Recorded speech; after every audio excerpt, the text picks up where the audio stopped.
अस्सलाम वालेकुम नाज़रीन, धरती टाइम सां गॾु आऊं आहियां अब्दुल अज़ीज़ जतोई।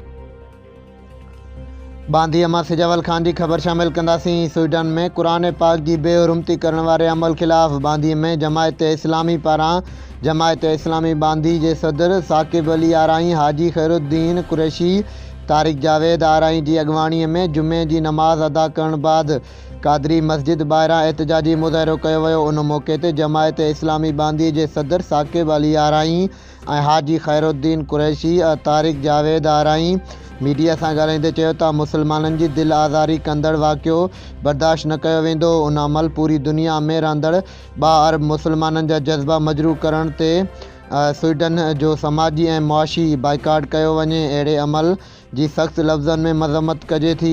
हुननि चयो त क़ुरान पाक असां सभिनी मुसलमाननि लाइ हिकु मुक़दस किताबु आहे।